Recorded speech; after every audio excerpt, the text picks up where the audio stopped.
We're live. Welcome back to the after show, Soul Star Live. We got Sister Davida Carr, epidemiologist here in the Valley, on the black screen that you might not be able to see, but we can see it. And we're going to hook it up for y'all to see it in a little bit. So let's get righteous with it. The after show is for us to discuss our favorite topic, which is self-care. And so if you want to, you can definitely go and check out Soul Star Live. You'll see some of the conversations that we've been having around self-care all year. And I think we was ready. We was already ready. We knew it was going to be some craziness. But do you want to ask her that question or questions that you couldn't fit into the live Oh, show? oh, maybe, yeah. So I did want to ask about get into PPE. I did want to ask a little bit about PPE and yeah, and all that good stuff because I noticed.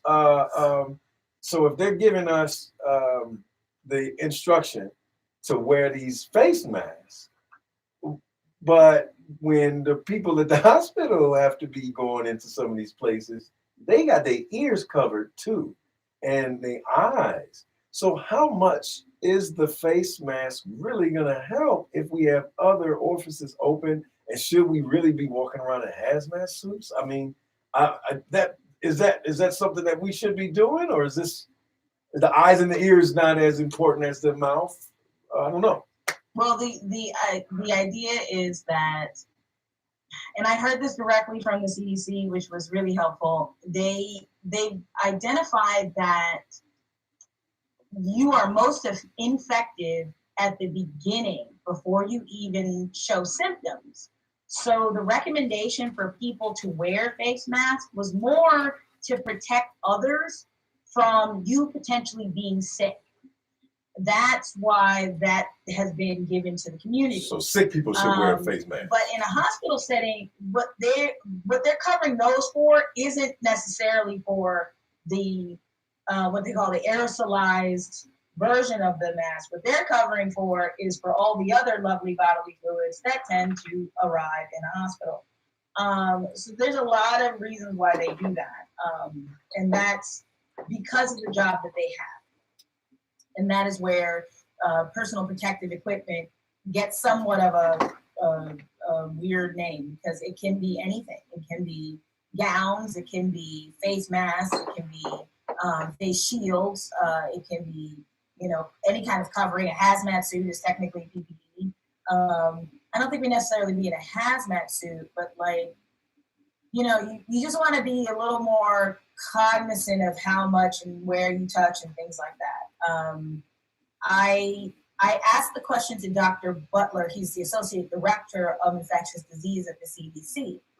I asked him the question of, when you roll these ideas or these recommendations out to communities, is there any kind of conversation about how it will be received and the perceptions therein and externally to those recommendations?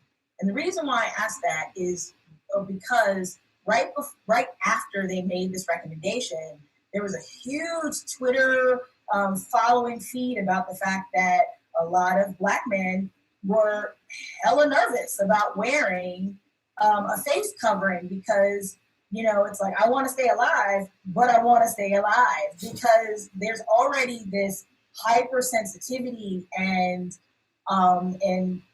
anxiety and bias that occurs just walking around as people of color. The last thing you want to do on top of that is slap a bandana and a homemade mask over half the person's face and be like, no, I'm good. Yeah, but are you? Are you really? And the fact that we have seen an increase in violence against Asian Americans and, people of the Asian diaspora. That is a huge concern that I'm not quite sure they thought about when they made the recommendation. In terms of, even Dr. Butler was like, oh yeah, we're open to any recommendations. But in our data, we noticed that people of lower socioeconomic status, I thought it was very interesting that that's the first thing he said when I said people of color, but I digress. People of lower socioeconomic status were more likely to be wearing PPE than others because they predominantly have front-facing jobs, meaning that they are more likely to be seeing people and being in contact with people who potentially have COVID-19 than other groups. So the very fact that you can shelter at home oftentimes means that people of color are either doing some of the work that you aren't doing, like going to the grocery store, or they are, housekeepers. They are, doing all these cleanings and things like that, where they are not necessarily, they're more likely to be exposed. And thus, when I see those numbers about, in fact, there was one survey that came out, I want to say last month, that said it was like 1 in 5 COVID-19 cases were what they call healthcare professionals, which can be doctors, nurses, housekeepers, hospital staff, all of those people. And my immediate question was, did they overlay race and ethnicity on that data?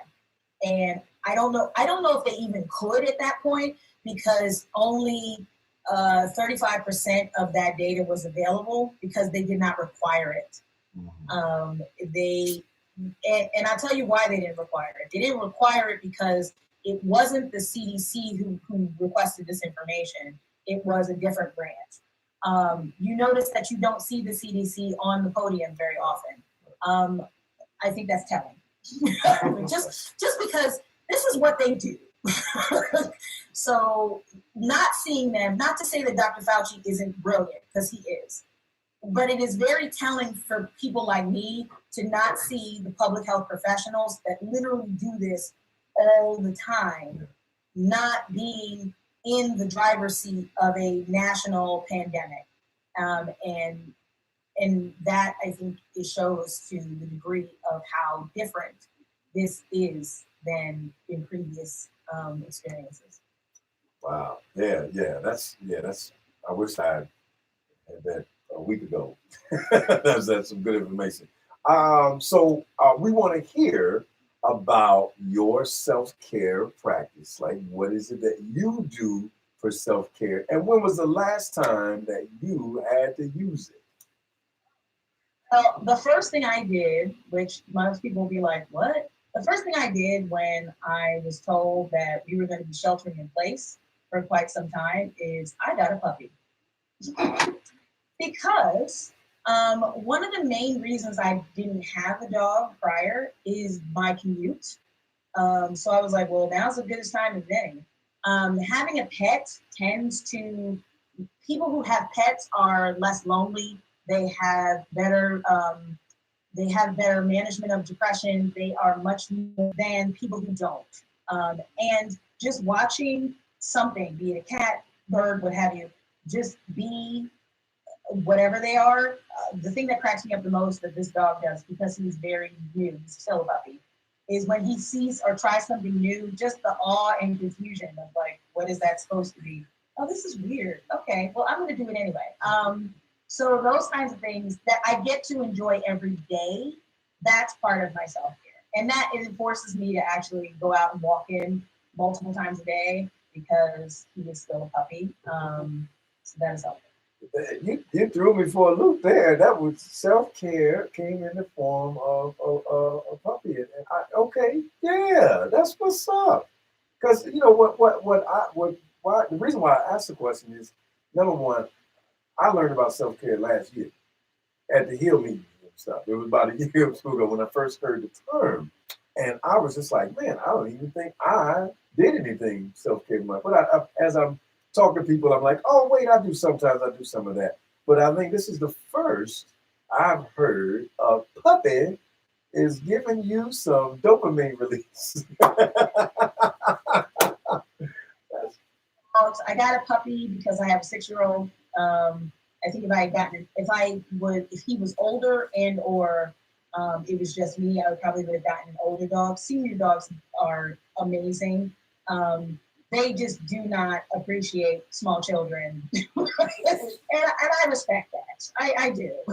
So it's very important. But yes, I think what will be interesting is to see how many, well, this is what I thought was interesting. So when they ordered the shutdown, or the shelter in place, which whatever you want to call it, the Humane Society of Arizona had a basically empty the Humane Society event where you could adopt a dog for $25, right? And it was like a 3-day event where they were just like, yes, are you breathing? You got $25? Cool. Take this dog with you. Have a great day. Enjoy your life. You know, all of that thing, because they were trying to empty this Humane Society, and they have on any given time they probably have at least 200 to 300 dogs, right? Wow. They had none left after one weekend. None. Wow. That must be nice for those dogs. That's great. Yeah. Well, I want to say thank you so much for coming on the show and sharing your time with us and giving us all that great information. And I'm going to make sure I get you the links to all this wonderful stuff as well. So I appreciate you for coming on the show. Davida Carr, epidemiologist, right here, Soul Star Live after show. The puppy, man. Get you a puppy, get you some dopamine release. Thank you again. And I'll let you get back to your child and your puppy. All right, have a good night. Thank you for watching Soul Star Live, the after show. Go ahead and subscribe, click, go and put in the bottom too what you be doing on your situation when you be having self-care needs to be fulfilled. So we're looking for some suggestions, some ideas, and check out the other shows on self-care, the after show, Soul Star Live. Yeah. It's so weird that it will see itself on mine